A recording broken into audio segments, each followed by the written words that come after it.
ప్రపంచ బధిర వికలాంగుల దినోత్సవ సందర్భంగా రెడ్ క్రాస్ సొసైటీ సీనియర్ సభ్యులు సంఘమిత్ర మహమ్మద్ జిరావుద్దీన్ మరియు బొడ్డుపల్లి కోటేశ్వరరావు ఆర్థిక సహాయంతో వర్సటైల్ సర్వీసెస్ ట్రస్ట్ మరియు శ్రీ అకాడమీ ఆధ్వర్యంలో నాయుడుపేట డంపింగ్ యార్డ్ నందు నివసిస్తున్న నిరుపేదలకు మధ్యాహ్నం భోజనం మరియు పిల్లలకు విద్య ఉపకారక పంపిణీ కార్యక్రమం నిర్వహించారు. ఈ కార్యక్రమానికి ముఖ్య అతిథులుగా హాజరైన Indian red cross society senior సభ్యులు సంఘమిత్ర మహమ్మద్ జిరావుద్దీన్ పాల్గొని అక్కడి ప్రజలకు వారి అమూల్యమైన సందేశాన్ని అందించారు. ఆ ప్రాంత ప్రజల విశ్రాంతి నిమిత్తం 5 లక్షలతో ఒక ఆడిటోరియం నిర్మించడానికి ప్రణాళిక సిద్ధం చేసి ప్రభుత్వానికి తెలుపనున్నారు.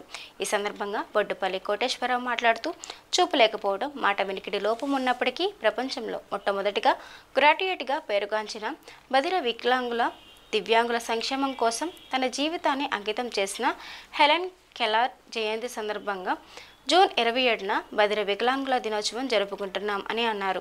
ఆకలితో అలమటించే పేద విద్యార్థులకు మరియు వారి కుటుంబాలకు నా వంతు సహాయం చేయడం చాలా ఆనందంగా ఉందని అన్నారు. మీకు ఎప్పుడు ఏ సహాయం కావాలన్నా నేను ముందుంటానని అక్కడ కుటుంబాలకు హామీ ఇచ్చారు. నా స్నేహితుల సహకారంతో ఇలాంటి కార్యక్రమాలు చేస్తామని తెలిపారు. ప్రపంచ వికలాంగుల సేవకురాలు, ప్రపంచంలోనే స్త్రీలలో పట్టభద్రులైనటువంటి హెలెన్ కెల్లర్ గారి జన్మదినోత్సవ సందర్భంగా మీ ఆశ్రమానికి మేము దర్శించడం ఉదాహరణ. ముఖ్యంగా గౌరవనీయులు మిత్రులు కృష్ణదేవరాజు గారు మరియు వారి అన్నగారు, తమ్ముడు గారు, మా మిత్రుడు కోటేశ్వరరావు గారు మరియు ఇతర మిత్రులకు మరియు ఈ ఫౌండర్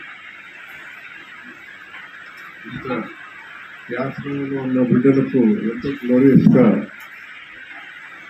ఆరోగ్యంగా పెట్టుకున్న పిల్లల తల్లి పట్టా పద్మావతమ్మ గారు మరి భారత్ గారు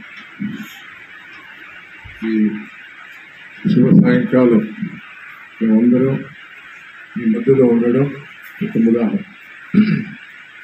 ఈరోజు మేము మరి పట్టణమైన గుంటూరు నుంచి రావడం ఎంత కష్టమైందో మిమ్మల్ని పిల్లలను చూస్తూనే మా కష్టం అంతా వస్తాయి. మాకంతా చాలా సంతోషమైంది. వెనక నుంచి వచ్చేటప్పటికీ అర్థమైంది. మరి ఆశ్రమానికి దేవుడి పేరుతో నీతితో జరుపుకుంటున్న పద్మావతమ్మ జీవితం అన్నీ. ఎందుకంటే ఎన్నో అనాథ శరణాలయాలు ఉన్నాయి. వారి కడుపాత్రం, వారి జీవనం కోసం 10 మంది బిడ్డలను పెట్టుకొని పోషిస్తుంటారు. అదొక వ్యాపారం. మరి ఈ పిల్లల యొక్క వసతులు, మరి వారికి ఉన్నటువంటి పుస్తకాలయం అయితే, మరి వస్తువులు ట్రక్కులు అయితేనేమి, మరి కుటీర పరిశ్రమ, మరి టైలరింగ్ అయితేనేమి, ఇదంతా చూసిన తర్వాత మరి భగవంతుడు ఇచ్చిన వరమేమో అనుకుంటున్నాను.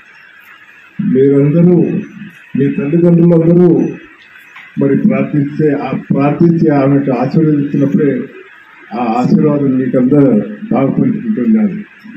మరి ఈరోజు నిజంగా నాకు చాలా సంతోషమైంది. ఈ మరి కృష్ణదేవరాయలు గారు ఈ ఆశ్రమం పొద్దున పోయారు, చాలా బీదల మధ్యలో ఉన్నాం. మరి ఈరోజు సాయంకాలం మేము ఇచ్చింది ఏమో అనిపించింది, ఈ బిడ్డలకు ఏమేమో చేయాలనుకుంటుంది.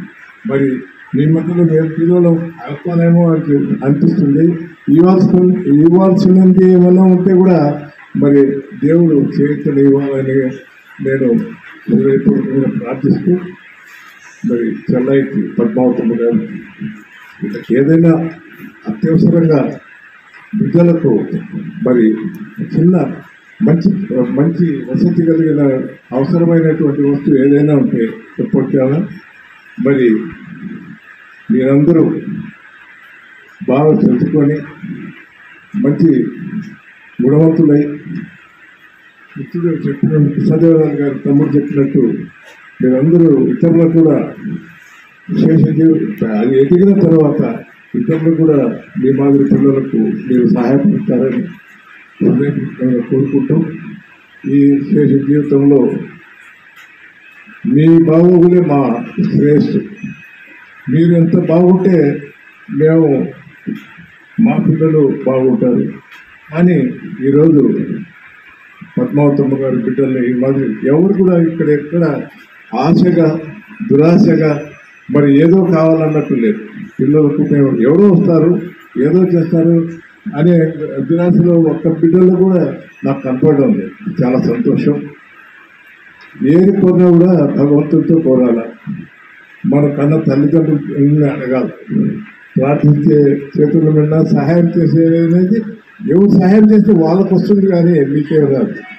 మరి ఆ విధంగానే మీరందరూ అటు పద్మావతమ్మ గారి కాకుండా మా కుటుంబాల గురించి మా బిడ్డల గురించి కూడా మీరందరూ ప్రార్థించాలని మా హృదయపూర్వకంగా కోరుకుంటూ మరి కృష్ణదేవరాయలు వారి తమ్ముడికి మరి భగవంతుడు మంచి ఆరోగ్యాన్ని ఇచ్చి వారికి ఇటువంటి సేవల్లో అశేష అనుభవం ఉన్నా లేకపోయినా అశేష అనుభవాన్ని ప్రసాదించాలని భగవంతుడిని కోరుకుంటూ సెలవు తీసుకుంటాం. జై హింద్.